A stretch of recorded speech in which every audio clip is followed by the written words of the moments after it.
नमस्कार, grand news network में आप सभी का स्वागत है और बुलेटिन की खास खबरों के साथ मैं हूं आपके साथ सीमा। चलिए अब एक नजर डाल लेते हैं आज के बुलेटिन की खास खबरों की ओर। खबरों का सिलसिला शुरू करें उससे पहले एक नजर आज की हेडलाइंस पर।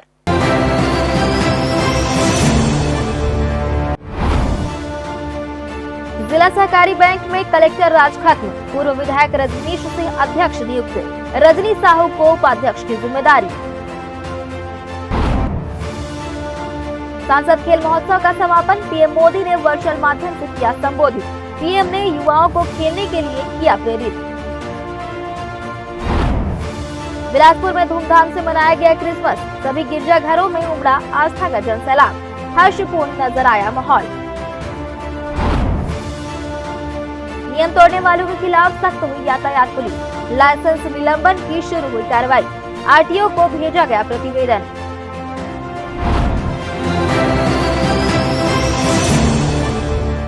ये थी हेडलाइंस और अब खबरें विस्तार से।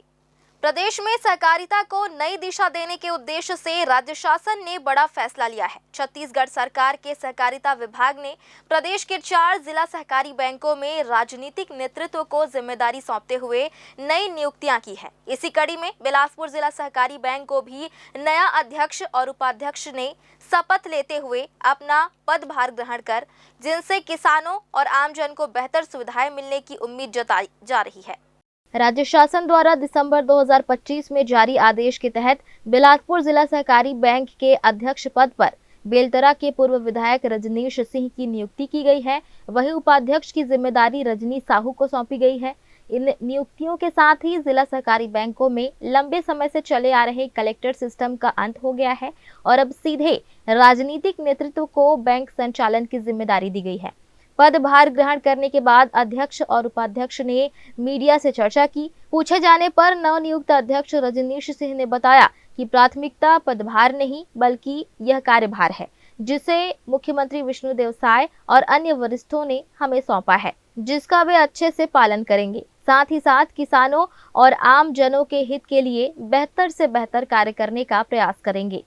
देखिए, मैं इसको पदभार नहीं बोलता, कार्यभार बोलता हूँ कि जो माननीय विष्णुदेव जी ने और प्रदेश संगठन ने, किरण देव जी ने और सभी तमाम वरिष्ठ लोगों ने हमारे जो दायित्व दिया है और जिला सहकारी केंद्रीय बैंक लगभग बिलासपुर संभाग के अंतर्गत इसका कार्य क्षेत्र है और मुख्यतः किसानों से संबंधित प्रमुख चीज़ें रहती है। तो मेरा प्रयास रहेगा कि किसानों को जो खाद बीज है, चाहे केसीसी हो, अभी धान खरीदी का पीक आवर चल रहा है, तो धान खरीदी स्मूथली हो जाए, धान संग्रहण केंद्र तक पहुंच जाए, उनका भुगतान हो जाए और आने वाले समय में किसान प्राथमिकता रहेगी और दूसरा बैंक प्राथमिकता रहेगी कि बैंक को किस तरह से हम और अधिक मजबूत बनाएं, विश्वसनीय बनाएं, जिसमें किसान के साथ साथ अन्य भी हमारे जो बंधु हैं, नागरिक बंधु हैं, इस बैंक का लाभ ले सकें। तो निश्चित रूप से इन कामों को प्राथमिकता के रूप में पूर्ण करने का प्रयास करूंगा। नवनियुक्त अध्यक्ष रजनीश सिंह के नेतृत्व में बैंक को प्रगति के नए आयाम देने का लक्ष्य तय किया गया है। खासतौर पर किसानों को समय पर ऋण, सहकारी योजनाओं का लाभ और आम जनता को बैंकिंग सुविधाएं सुलभ कराने पर जोर रहेगा। आगे रजनीश सिंह ने कहा, जिला सहकारी बैंक किसानों के लिए और अधिक प्रभावी भूमिका निभा सकेगी। इसके अलावा बैंक को और भी किस तरह से और विकसित किया जा सके, इस पर भी ज्यादा जोर दिया जाएगा। ग्रैंड न्यूज के लिए कैमरामैन राहुल ठाकुर के साथ पिंटू दुबे की रिपोर्ट। पढ़ाई के साथ खेल को बढ़ावा देने की बातें तो हर मंच पर होती है, लेकिन हकीकत साइंस कॉलेज मैदान में कुछ और ही बयां कर रही है। जहां कॉलेज प्रबंधन ने बास्केटबॉल खेलने वाले पोर्च के गेट पर ताला जड़ दिया है, जिससे रोज अभ्यास करने वाले खेल प्रेमी छात्र अब गेट कूद कर अंदर जाने को मजबूर हैं। सवाल ये है कि अगर इसी दौरान कोई अनहोनी हो जाए तो जिम्मेदारी किसकी होगी? उन बच्चों की जो खेल कर अपने शहर और छत्तीसगढ़ का नाम रोशन करने का सपना देख रहे हैं, या फिर उस कॉलेज प्रबंधन की जो अपने कमरों में बैठकर मनमाने फैसले थोप रहा है? मैदान है तो खेलेंगे ही, इसमें बच्चों की क्या गलती? लेकिन लगता है कि साइंस कॉलेज प्रबंधन को ना खेल से मतलब है, ना खिलाड़ियों के भविष्य से, बस ताला लगाना ही समाधान मान लिया है। मौजूद है साइंस कॉलेज मैदान में, जहां खिलाड़ियों जो खेल प्रेमी होते हैं, जो स्टूडेंट पढ़ने वाले होते हैं या जो बाहरी लोग होते हैं, वो साइंस कॉलेज में सुबह सुबह खेलने और प्रैक्टिस करने आते हैं। लेकिन जब हम यहाँ पहुँचे तब हमने देखा कि उधर वॉलीबॉल खेलने वाले का गेट खुला हुआ है उस ग्राउंड का, वहाँ बड़ी ग्राउंड भी बनी हुई है, लेकिन जो बास्केटबॉल खेलने वाले प्रेमी है, जो खिलाड़ी हैं, उनके जगहों पर ताला लगा दिया गया है। पीछे आज हम आपको दिखा रहे हैं, ये गेट पे ताला लगा हुआ है। यहाँ बच्चे इस पूरे जो गेट बने हुए हैं यहाँ से कूद कर अंदर जाते हैं और खेलते हैं। यहाँ पे कुछ लोग खेल भी रहे हैं। अब ज़रा सोचिए, ऐसे में कोई बड़ा हादसा हो जाए तो इसका जिम्मेदार कौन होगा? क्योंकि खिलाड़ी, वो बच्चे, उनको जानकारी नहीं होती, उनको तो केवल खेलना है, उनको खेल से प्रेम है, इसलिए वो कूद कर जाते कि उनको रोज़ प्रैक्टिस करना है। अब आप देख लीजिए कैसे बच्चे खेल रहे हैं। पॉज कर। अभी यहाँ पे कुछ बच्चे जो हैं खेलने आते हैं, प्रैक्टिस करने आते हैं, वो यहाँ पे आ चुके हैं। जी, क्या नाम है आपका? मेरा नाम रणवीर सिंह है। आप कितने दिनों से यहाँ पे खेलने आ रहे हैं? मैं हफ्ते में 3 से 4 दिन आता हूँ हर बार। ये जब से आ रहे हैं आप लोग यहाँ से कूद कर जाते हैं? हाँ, जब से ये कोड बना है हम लोग को कूद के आना पड़ता है अंदर। यहाँ पे गार्ड वार्ड जो रहते हैं उनसे कभी बात की कि क्यों ताला लगा गया यहाँ पे? उन लोग बोलते हैं हम लोग नहीं खोलेंगे दरवाज़ा, सीधा बोल देते हैं। सीधा। और आप लोग रोज़ कूद कर सब जाते हैं? जी। आप लोग को डर नहीं लगता जब आप कूद कर जाते हैं तो गिर जाएंगे करके? अब नहीं लगता उसमें, खेल से प्रेम है। जी। क्या नाम बताया आप? रणवीर सिंह। अब ये रणवीर का कहना है कि इनको तो खेल से प्रेम, उनको खेलना और प्रैक्टिस रोज करना है, लेकिन सबसे बड़ी समस्या यहाँ पे है, यहाँ पे ताला लगा दिया गया है। गेट को आप देख सकते हैं ताला कैसे लगा हुआ, और वो जो सामने वाले व्यक्ति हैं उनका कहना है कि हम ताला खोलेंगे ही नहीं।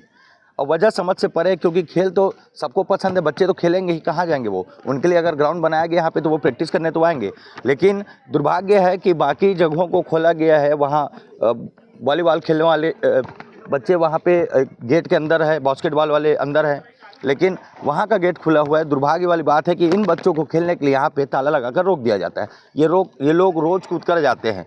जब कभी बड़ा हादसा हो जाएगा तो जिम्मेदार कौन होगा? कैमरामैन राकेश मिश्रा के साथ पिंटू दुबे, ग्रैंड न्यूज। बिलासपुर जिले के कोटा थाना क्षेत्र में निरीक्षण के 4 दिन बाद एसएसपी रजनेश सिंह ने सख्त प्रशासनिक कार्रवाई करते हुए थाना प्रभारी तोप सिंह नवरंग को लाइन अटैच कर दिया है। यह कार्रवाई क्षेत्र में लंबे समय से लंबित चोरी के मामलों के खुलासे में विफलता और अवैध शराब के खिलाफ प्रभावी कार्रवाई नहीं होने को लेकर की गई है। एसएसपी के हालिया निरीक्षण के दौरान इन खामियों पर गंभीर नाराजगी जाहिर की गई थी, जिसके बाद यह निर्णय लिया गया। प्रशासनिक फेरबदल के तहत अब नरेश कुमार चौहान को कोटा थाना की नई जिम्मेदारी दी गई है। एसएसपी ने नए थाना प्रभारी को स्पष्ट निर्देश दिए हैं कि लंबित अपराधों का शीघ्र निराकरण किया जाए और अवैध शराब व अन्य गैर कानूनी गतिविधियों पर बिना किसी दबाव के सख्त कार्रवाई की जाए। पुलिस प्रशासन का यह कदम क्षेत्र में कानून व्यवस्था को मजबूत करने की दिशा में अहम माना जा रहा है। कोनी पुलिस ने मोबाइल के जरिए साइबर ठगी करने वाले जामताड़ा निवासी आरोपी को गिरफ्तार किया है। मामला आईटी एक्ट से जुड़ा है, जिसमें प्रार्थिया द्वारा एक ऐप के जरिए की गई खरीदारी के बाद सामान वापसी के लिए हेल्पलाइन नंबर पर कॉल करने पर ठगों ने दूसरे मोबाइल फोन से संपर्क कर पैसे वापस करने का झांसा दिया और एनीडेस्क ऐप डाउनलोड करवा लिया। इसके बाद प्रार्थिया के ग्रामीण एवं सहकारी बैंक खाते से 1,99,778 रुपए आरोपी के खाते में ट्रांसफर कर धोखाधड़ी की गई। विवेचना के दौरान आरोपी के मोबाइल और बैंक खाते की जानकारी सामने आई, जो बाबूधन कर्मकार निवासी ग्राम झपदाहा जिला जामताड़ा के नाम पर पाया गया। पूछताछ में आरोपी ने एक अन्य साथी के साथ मिलकर पश्चिम बंगाल के वीरभूम जिले से बैंक खाता खोलकर लोगों से ठगी कर पैसे निकालने की बात स्वीकार की। आरोपी के कब्जे से खाता से संबंधित रजिस्टर्ड मोबाइल जब्त किया गया है, जबकि मामले में अन्य आरोपी की तलाश जारी है और आगे की विधि संगत कार्रवाई की जा रही है।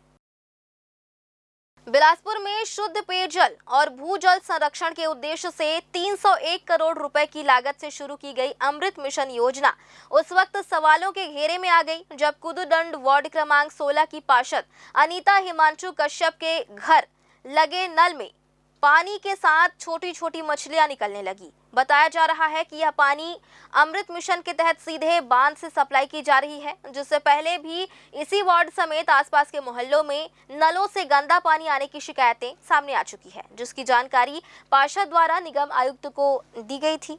इस तरह की घटना सामने आने के बाद योजना की पाइपलाइन, फिल्ट्रेशन सिस्टम और जल शुद्धिकरण प्रक्रिया पर गंभीर सवाल खड़े हो गए हैं। फिलहाल वक्त हो चला एक छोटे से ब्रेक का। ब्रेक के बाद भी खबरें जारी रहेंगी। बने रहिए ग्रैंड न्यूज नेटवर्क के साथ। जय जया प्राइवेट ITI NCVT से मान्यता प्राप्त एंड ISO सर्टिफाइड।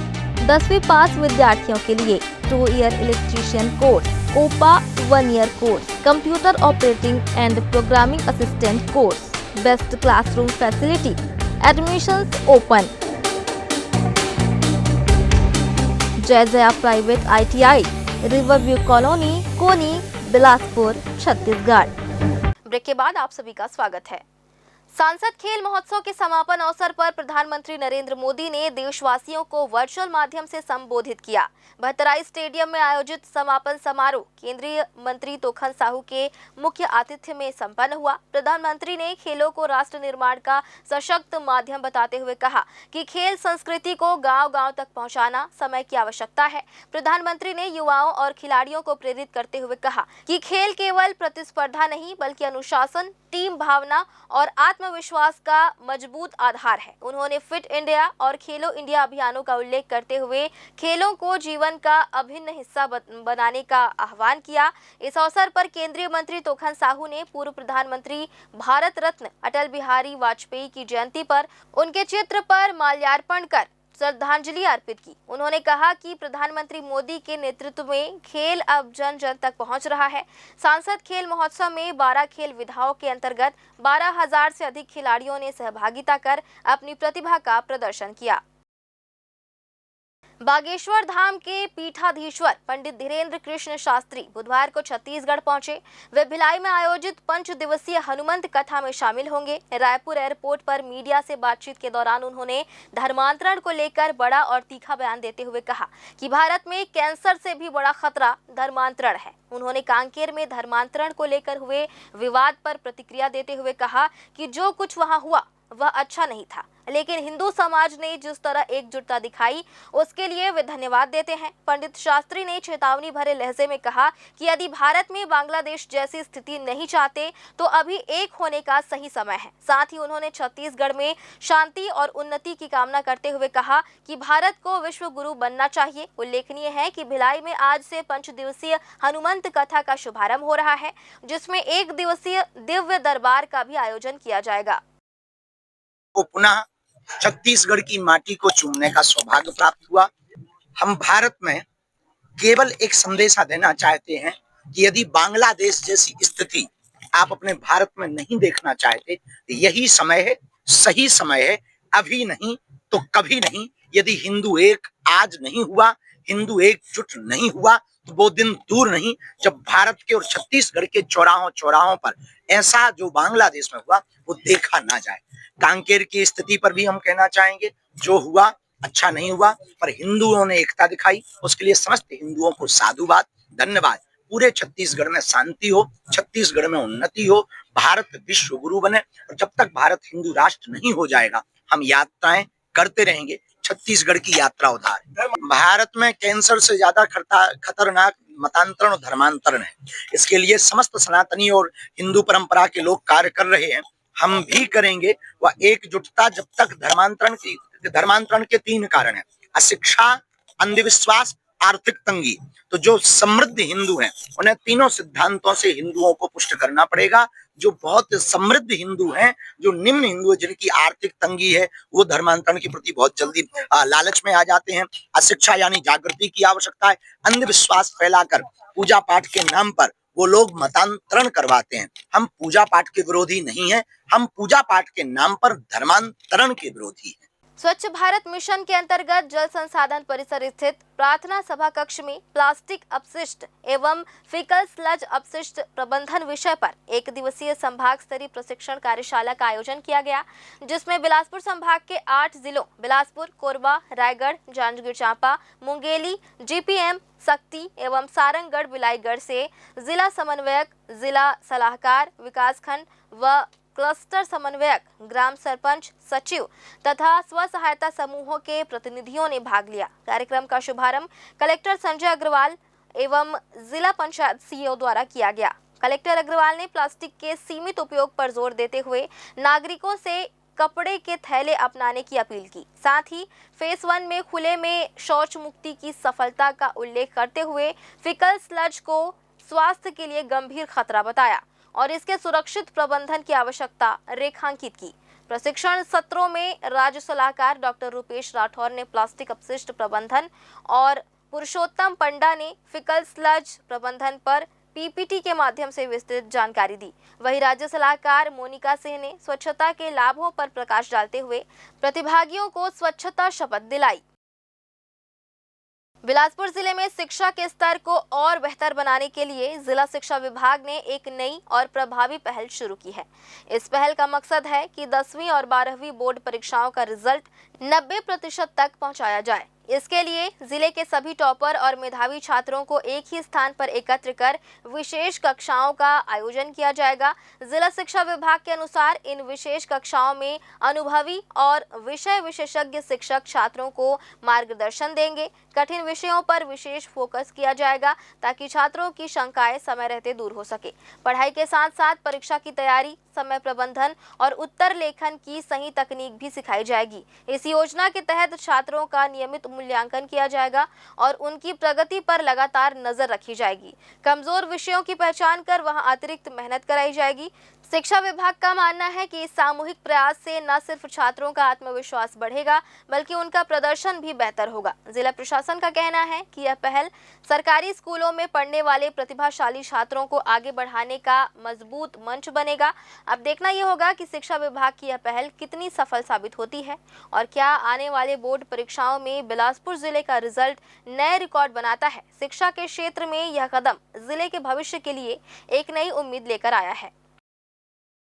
ये हमने एक जानकारी सभी जगह से, सभी विद्यालयों से बुलवाया है कि जो बच्चे 80 से ऊपर है प्रतिशत 9वीं में बना है या 90 से ऊपर 90 से ऊपर प्रतिशत बनाए 9वीं की कक्षा को पास करके आज वो 10वीं की कक्षा में पढ़ रहे हैं।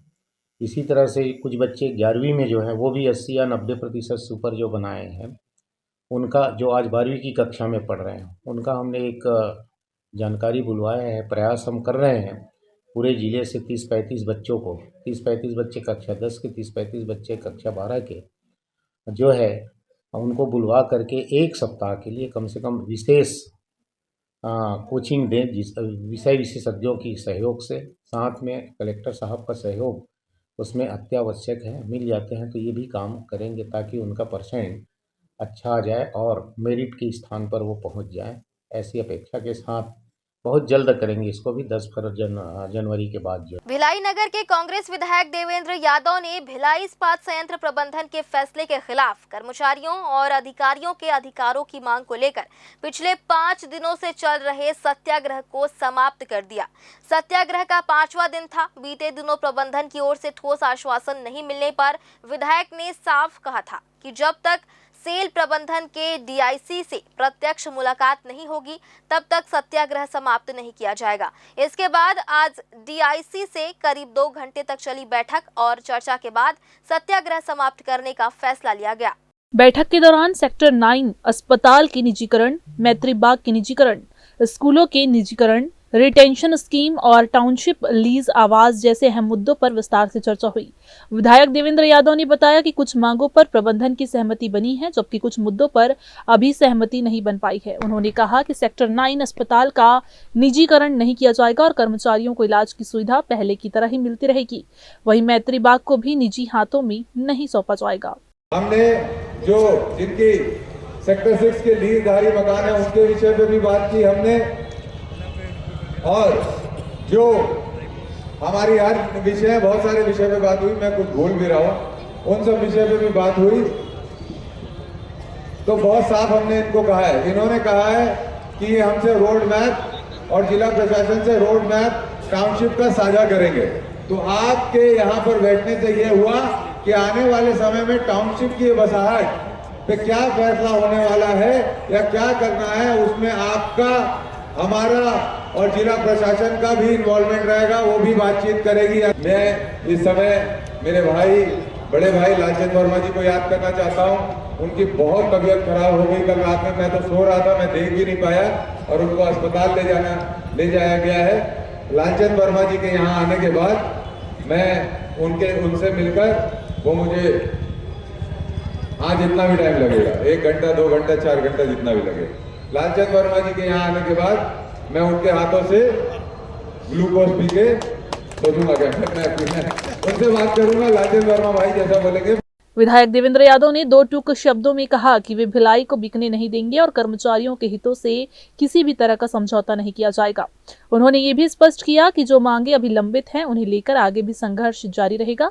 फिलहाल ये देखना होगा कि सत्याग्रह और वार्ता का भिलाई इस्पात संयंत्र प्रबंधन पर कितना असर पड़ता है, ये आने वाले समय में ही साफ हो पाएगा।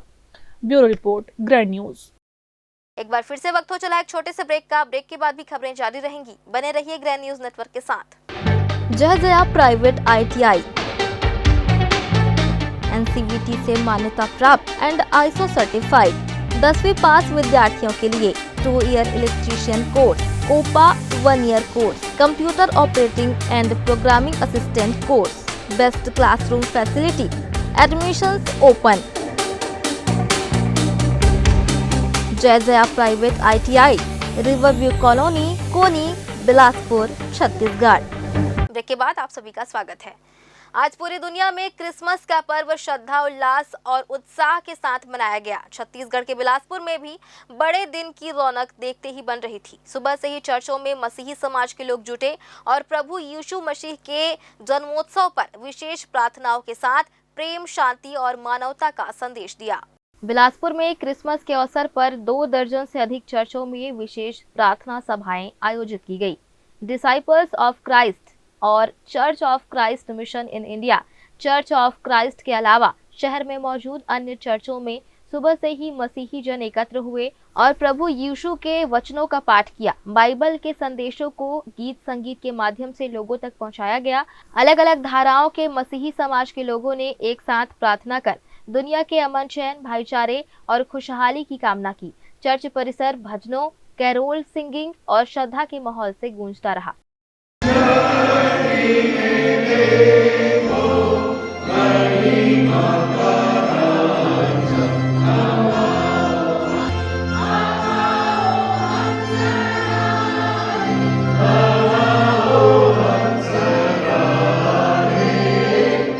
विश्वास जो करते हैं वो प्रभु पर विश्वास करते हैं कि परमेश्वर पिता की योजना के अनुसार प्रभु यीशु मसीह ने देह धारण की। परमेश्वर की ओर से ही वो परमेश्वर ही थे और मानव रूप धारण किया और हमारे छुटकारे के लिए जो हम परमेश्वर से भटक चुके थे बहुत समय के गैप के कारण से, और माने उस समय की बातें हैं, और परमेश्वर से दूर थे, तो परमेश्वर है क्या और परमेश्वर क्या चाहता है, उन शिक्षाओं को प्रभु यीशु मसीह ने बताया, परमेश्वर से मिलाया और हमारे पापों के संति जो उसने अपने को आपको बलिदान होने के लिए दिया, जिसके लहू बहाने से और बलिदान से हम छुटकारा विश्वास के द्वारा से छुटकारा, कार्यों के द्वारा से नहीं परंतु विश्वास से छुटकारा प्राप्त कर सके। पूरा मसीह समाज बहुत उत्साहित है क्योंकि साल में एक ही हमारा फेस्टिवल होता है जो कि आनंद का, प्रेम का, शांति का संदेश पहुंचाता है और यीशु मसीह इसीलिए इस जगत में आए कि लोगों को वो प्रेम और शांति मिल सके। और लोग अंधकार में थे, अंधकार मतलब मृत्यु में थे, लोग मृत्यु मांग रहे थे, लेकिन यीशु मसीह ने आकर के उनको जीवन दिया और वो जीवन दिया जो अनंत काल का जीवन है। तो मसीह समाज इसलिए बहुत आनंदित है, खुश है क्योंकि उनको उद्धारकर्ता के रूप में यीशु मसीह मिला।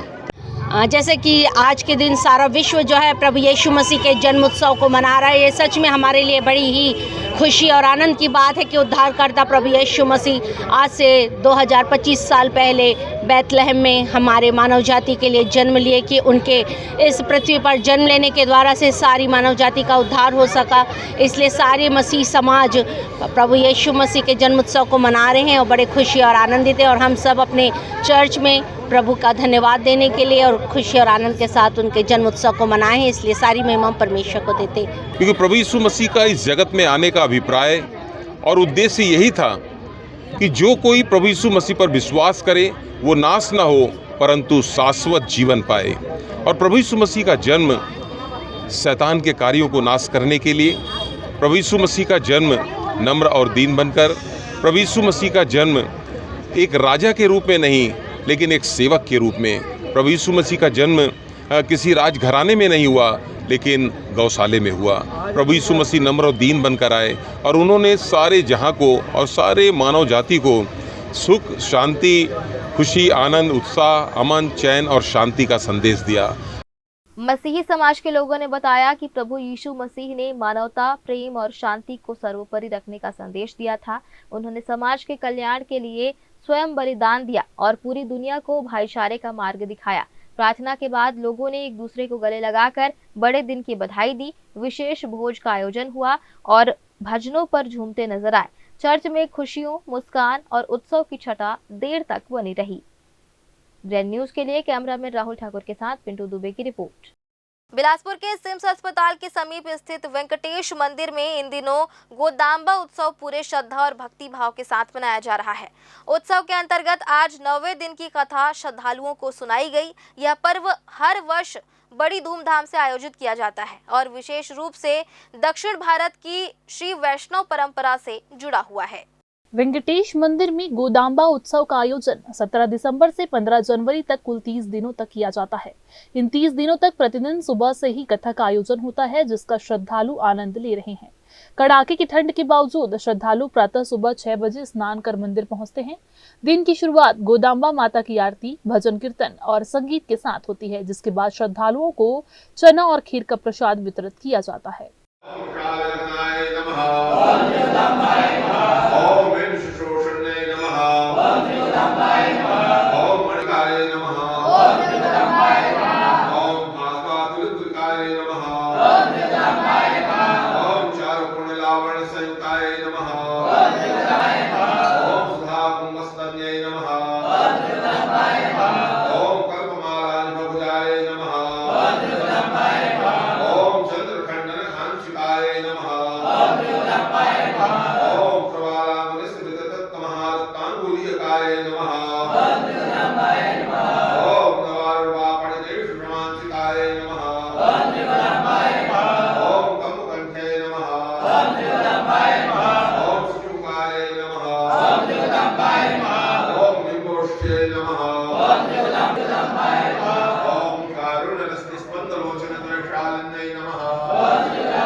ये कथा है गोदा देवी, जिन्हें अंडाल के नाम से भी जाना जाता है, भगवान विष्णु की अनन्य भक्त। कथा के अनुसार पुष्प सेवा में लीन विष्णु चित्त को गोदा नामक दिव्य कन्या प्राप्त हुई, जो बचपन से ही श्री कृष्ण की प्रेम में लीन थी। धनुर्मास में उन्होंने प्रभु नारायण से विवाह का संकल्प लेकर भक्ति पदों का गायन किया।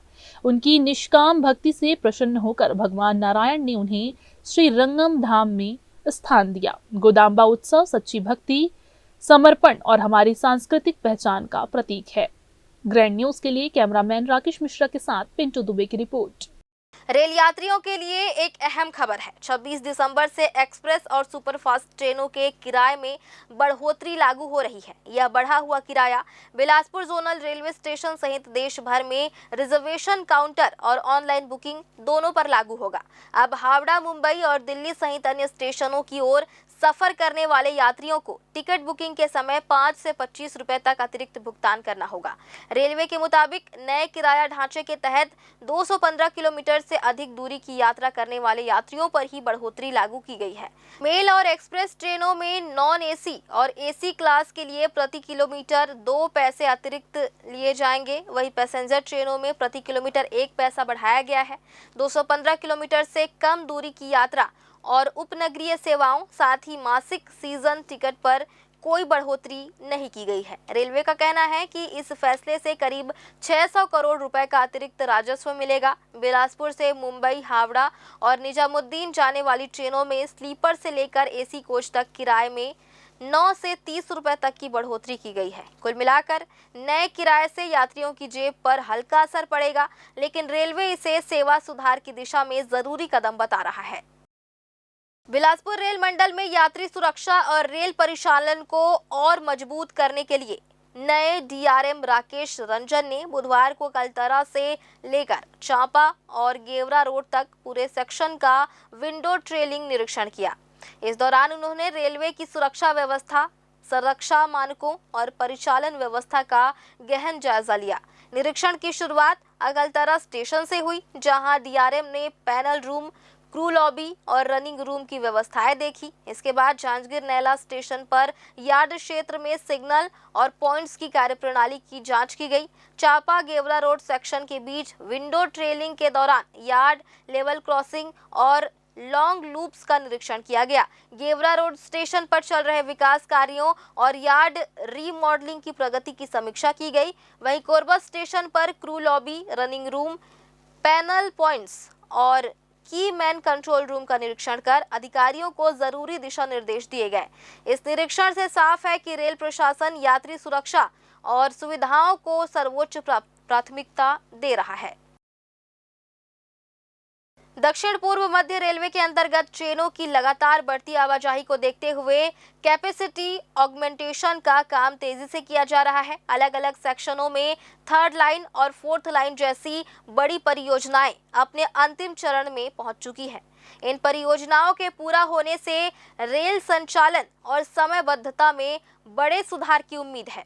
रेलवे अधिकारियों के अनुसार बिलासपुर से झारसुगुड़ा के बीच फोर्थ लाइन का निर्माण कार्य तेजी से चल रहा है। इस सेक्शन में करीब 60 से 70% काम पूरा हो चुका है, जबकि शेष कार्य भी युद्ध स्तर पर किया जा रहा है। फोर्थ लाइन शुरू होने के बाद इस व्यस्त रूट पर यात्री और मालगाड़ियों के संचालन में बड़ी सहूलियत मिलेगी। वहीं अनूपपुर से कटनी के बीच थर्ड लाइन का कार्य पहले ही पूरा कर इसे कमीशन किया जा चुका है, जिससे इस रूट पर ट्रेनों की समयबद्धता में सुधार आया है।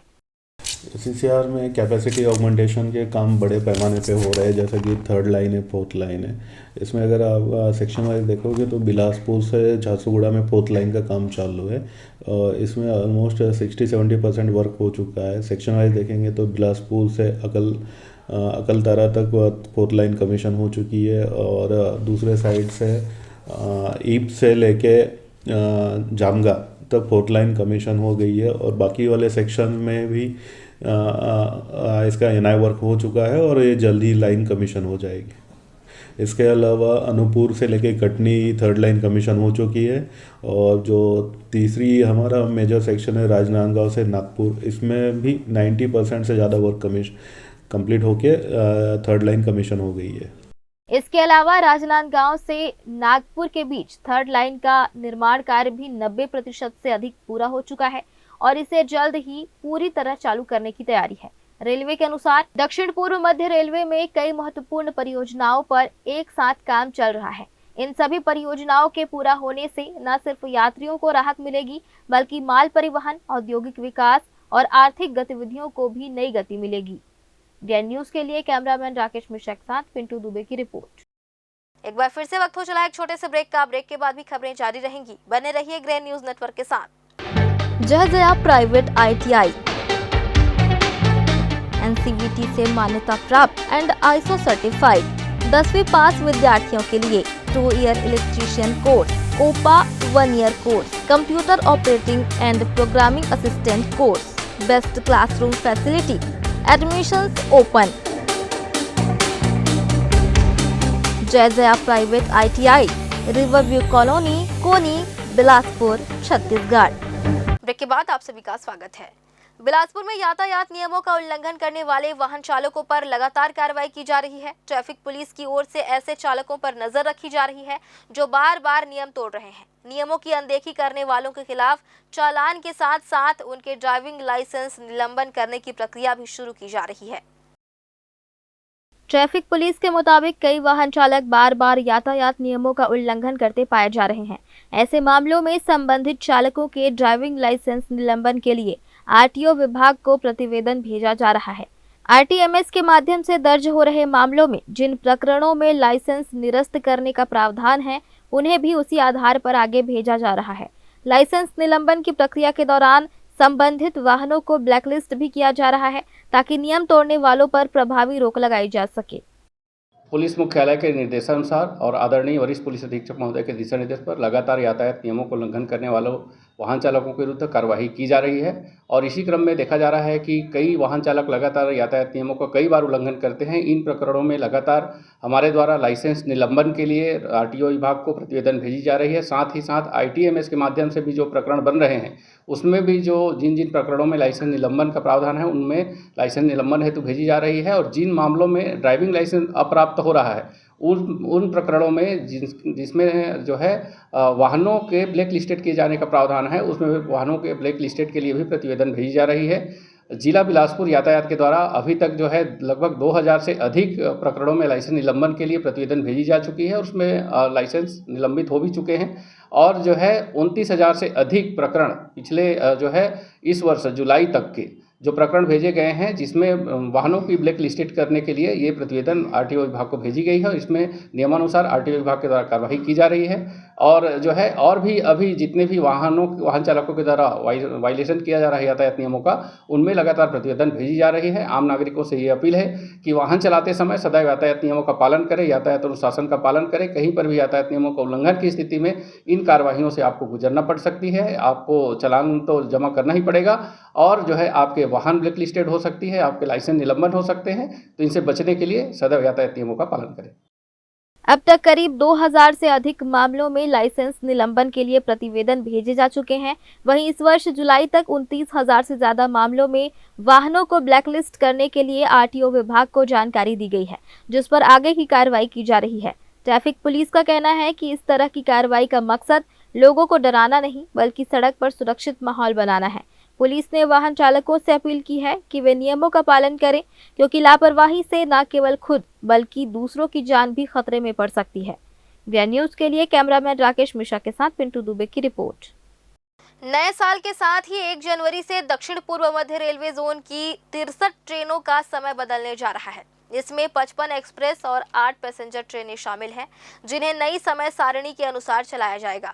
रेलवे के इस फैसले से यात्रियों का समय बचेगा और सफर पहले से ज्यादा तेज और सुविधाजनक होगा। रेलवे अधिकारियों के मुताबिक एक्सप्रेस ट्रेनों में 10 से 25 मिनट और पैसेंजर ट्रेनों में 5 से 20 मिनट तक की समय बचत होगी। कुल मिलाकर 11 एक्सप्रेस और 17 पैसेंजर ट्रेनों के समय में सुधार कर करीब 340 मिनट का समय बचाया गया है। इसका सीधा फायदा यात्रियों को मिलेगा। रेलवे ने यह बदलाव ठहराव व्यवस्था और सेक्शन क्लियरेंस को बेहतर करने के लिए किया है। आधारभूत संरचना में सुधार के साथ ट्रेनों की गति बढ़ाई गई है। बिलासपुर और उसलापुर से गुजरने वाली कई ट्रेनों के आगमन और प्रस्थान समय में बदलाव किया गया है। वहीं कुछ मेमू और पैसेंजर ट्रेनें अब नए समय पर चलेंगी। रेलवे का कहना है कि इस बदलाव से यात्रा ज्यादा सुगम, सुरक्षित और समयबद्ध होगी। नए साल में यात्रियों को तेज रफ्तार रेल सेवा का लाभ मिलेगा। राज्य शासन ने बिलासपुर पंडरिया राष्ट्रीय राजमार्ग 130A के अंतर्गत रिहायशी क्षेत्रों में स्थित 4 सड़क खंडों में सड़क और नाली निर्माण के लिए 64 करोड़ 80 लाख रुपए की निविदा को मंजूरी दे दी है। उप मुख्यमंत्री एवं लोक निर्माण मंत्री अरुण साव के अनुमोदन के बाद विभाग द्वारा निविदा स्वीकृति पत्र राष्ट्रीय राजमार्ग परिक्षेत्र रायपुर के मुख्य अभियंता को जारी किया गया। लंबे समय से क्षेत्रवासियों द्वारा इन सड़क खंडों के निर्माण की मांग की जा रही थी। स्वीकृत निविदा के अनुसार तखतपुर, मुंगेली, पंडरिया और पोंडी में कुल 15 किलोमीटर से अधिक लंबाई के राष्ट्रीय राजमार्ग का निर्माण किया जाएगा, जिसमें तखतपुर में 5.52 किलोमीटर, मुंगेली में 3.57 किलोमीटर, पंडरिया में 4.55 किलोमीटर तथा पोंडी में 1.59 किलोमीटर लंबाई के आबादी वाले क्षेत्रों में सीसी रोड, नालियां और डामरीकृत सड़कें बनाई जाएंगी, जिससे यातायात सुविधा के साथ साथ स्थानीय लोगों को बेहतर बुनियादी ढांचे का लाभ मिले। एक बार फिर से रुकेंगे एक ब्रेक के लिए। ब्रेक के बाद भी खबरें जारी रहेंगी। बने रहिए ग्रैंड न्यूज नेटवर्क के साथ। जयजया प्राइवेट ITI NCVT से मान्यता प्राप्त एंड ISO सर्टिफाइड 10वीं पास विद्यार्थियों के लिए 2 year electrician course, COPA 1 year course, computer operating and programming assistant course, best classroom facility, admissions open. Jai Jaya private ITI, riverview colony, Koni, Bilaspur, Chhattisgarh. Break के बाद आप सभी का स्वागत है। बिलासपुर के कोनी थाना क्षेत्र में नशे में धुत युवक और युवती का सरेराह हाई वोल्टेज ड्रामा सामने आया है, जिसका वीडियो सोशल मीडिया पर तेजी से वायरल हो रहा है। बताया जा रहा है कि तालापारा निवासी युवक और युवती के बीच किसी बात को लेकर पहले विवाद हुआ, जिसके बाद दोनों सड़क पर ही आपस में भिड़ गए। इस दौरान युवती ने सरेराह युवक को थप्पड़ जड़ दिया। वहीं कुछ देर बाद कार के सामने कूदकर मरने का नाटक भी किया। जिससे मौके पर अफरा तफरी का माहौल बन गया। युवक युवती को समझाने और मनाने की कोशिश करता रहा, लेकिन दोनों के बीच विवाद बढ़ता चला गया। घटनास्थल पर मौजूद लोगों ने पूरे घटनाक्रम का वीडियो बना लिया, जो अब वायरल हो रहा है। हालांकि इस मामले में अब तक किसी भी पक्ष की ओर से पुलिस में शिकायत दर्ज नहीं कराई गई है और यह पूरा मामला कोनी थाना क्षेत्र का बताया जा रहा है। फरसगांव थाना क्षेत्र के ग्राम सीरपुर से लापता महिला भगवती सेठिया और उसके 3 वर्षीय मासूम बेटे के मामले में पुलिस ने बड़ा खुलासा किया है। जांच में सामने आया है कि यह मामला साधारण गुमशुदगी का नहीं, बल्कि सुनियोजित अपहरण और निर्मम हत्या का था, जिसमें परिवार के ही लोग शामिल पाए गए हैं। देखिए क्या है पूरा माजरा। पुलिस जांच के अनुसार महिला भगवती सेठिया और उसके मासूम बेटे का पहले अपहरण किया गया और बाद में उनकी हत्या कर दी गई। हत्या के बाद दोनों के शव को सबूत मिटाने के इरादे से ओडिशा स्थित एक नदी में फेंक दिया गया। पूरे हत्याकांड की साजिश मृतका के प्रति रोहित सेठिया ने रची थी, जो इस मामले का मास्टरमाइंड निकला। पुलिस ने तकनीकी साक्ष्यों और पूछताछ के आधार पर पूरे मामले का पर्दाफाश किया। टेक्निकल एनालिसिस में हमें ये पता चला कि कुल 3 आरोपियों के साथ नीली कार में आखिरी बार वो विशाखापट्टनम अपने बच्चे के साथ जाते हुए देखी गई है, जिस पर डिटेल में हम आगे बढ़े और सभी आरोपीगण भी, एक आरोपीगण हरिद्वार भागा हुआ था, एक आरोपीगण करीमनगर भागा हुआ था और एक आरोपी कोलकाता भागा हुआ था, जिससे हमें और भी क्लियर हुआ कि जरूर इनका किसी न किसी ऐसे कार्य में इन्वॉल्वमेंट है। उन्हें लाकर वापस कड़ाई से पूछताछ करने पर तीनों ने अपना जुर्म कबूल किया, जिससे हमें एक बहुत ही सनसनीखेज जो है मामला इसका खुलासा हुआ। हमें पता चला कि आरोपी रोहित सेठिया के द्वारा अपनी पत्नी और उसके बच्चे को हटाकर उनके जान से मारने का प्लान बहुत पहले से किया जा चुका था, जिसमें उसके परिवारगण, उसके माता पिता और उसकी गर्लफ्रेंड बसंती सेठिया वो भी शामिल थी। और इन्होंने पूरी प्लानिंग के तहत उसको झांसे में लेकर विशाखापट्टनम घूमने जाएंगे ऐसा बोलकर उसे रोहित के द्वारा बुलाया गया और रोहित के द्वारा स्मार्टली अपना फ़ोन भी इस्तेमाल नहीं किया गया और उसके द्वारा किसी और के फ़ोन का इस्तेमाल करके उसे बुलाया गया और उन्हें साथ में ले जाकर उड़ीसा में अपने 2 मित्रों के साथ, उसका एक भाई नरेश पांडे जो उसके मामा का लड़का है और एक मित्र मिथिलेश मरकाम, इनके साथ मिलकर उन्होंने उड़ीसा ले जाकर भगवती सेठिया की पहले गला घोंटकर हत्या की, फिर उसका शव पाँव में और हाथ में पत्थर बांधकर उसका शव इंद्रावती नदी में फेंक दिया गया। आरोपियों से सघन पूछताछ करने के पश्चात हमें जो पता चला है उसमें उनके जो भी परिवारगण जो षड्यंत्र में, आपराधिक षड्यंत्र में शामिल थे और जो डायरेक्टली इस मर्डर में शामिल थे, सभी को गिरफ्तार करके माननीय न्यायालय रिमांड पर भेजा जा रहा है। मामले में पुलिस ने त्वरित कार्रवाई करते हुए कुल 7 आरोपियों को गिरफ्तार किया है, जिसमें पति रोहित सेठिया, ससुर रमेश चंद्र सेठिया, सास उर्मिला सेठिया, प्रेमिका बसंती प्रधान, मामा ससुर प्रभुलाल सेठिया, चचेरा भाई नरेश पांडे और दोस्त मिथिलेश मरकाम शामिल है। सभी आरोपियों को न्यायिक रिमांड पर जेल भेज दिया गया है। Bureau report, grand news. कोनी क्षेत्र में ऑटो चालक पर हमला करने के मामले में पुलिस ने त्वरित कार्रवाई करते हुए आरोपी को गिरफ्तार कर जेल भेज दिया है। पीड़ित नरेश ने शिकायत दर्ज कराई थी कि 16 दिसंबर की शाम वह नेहरू चौक से सवारी लेकर रानीगांव जा रहा था। इसी दरमियान गुरु घासीदास विश्वविद्यालय के गेट के सामने कोनी पहुंचकर सवारी उतारते समय एक बाइक सवार युवक वहां पहुंचा और गाली गलौज करते हुए जान से मारने की धमकी दी। वहीं धारदार हथियार से उसकी पीठ पर हमला कर फरार हो गया। पुलिस ने घटनास्थल के आसपास लगे सीसीटीवी फुटेज के आधार पर छोटी कोनी निवासी 19 वर्षीय सोहराज सोनवारी को गिरफ्तार कर लिया है। आरोपी से पूछताछ के बाद धारदार चाकू और मोटरसाइकिल जब्त की गई। पुलिस ने आरोपी को आर्म्स एक्ट के तहत गिरफ्तार कर न्यायालय में पेश किया, जहां उसे न्यायिक रिमांड पर जेल भेज दिया गया है। नव वर्ष और क्रिसमस त्योहार को शांतिपूर्ण बनाए रखने के उद्देश्य से रतनपुर पुलिस द्वारा लगातार असामाजिक तत्वों के विरुद्ध सख्त कार्रवाई की जा रही है। इसी कड़ी में थाना रतनपुर पुलिस ने आम जनता को चाकू दिखाकर डराने धमकाने वाले 2 बदमाशों को गिरफ्तार कर जेल भेज दिया है। थाना को सूचना मिली थी कि मेला भाटा क्षेत्र और खंडोबा मंदिर के पास 2 युवक खुलेआम धारदार चाकू लहराकर लोगों में दहशत फैला रहे हैं। सूचना मिलते ही पुलिस टीम ने कार्रवाई करते हुए मेला भाटा से गणेश कुमार सूर्यवंशी और खंडोबा मंदिर के पास से आकाश यादव उर्फ बुगलू को घेराबंदी कर पकड़ा। दोनों आरोपियों के कब्जे से धारदार चाकू जब्त कर आर्म्स एक्ट के तहत कार्रवाई की गई और उन्हें न्यायिक रिमांड पर जेल भेज दिया गया। रतनपुर पुलिस ने स्पष्ट किया है कि क्षेत्र में शांति व्यवस्था भंग करने वाले असामाजिक तत्वों पर आगे भी सख्त कार्रवाई जारी रहेगी। फिलहाल आज की इस बुलेटिन में बस इतना ही। अगले बुलेटिन में फिर होगी आपसे मुलाकात। तब तक के लिए मुझे और मेरी पूरी टीम को दीजिए इजाजत। नमस्कार।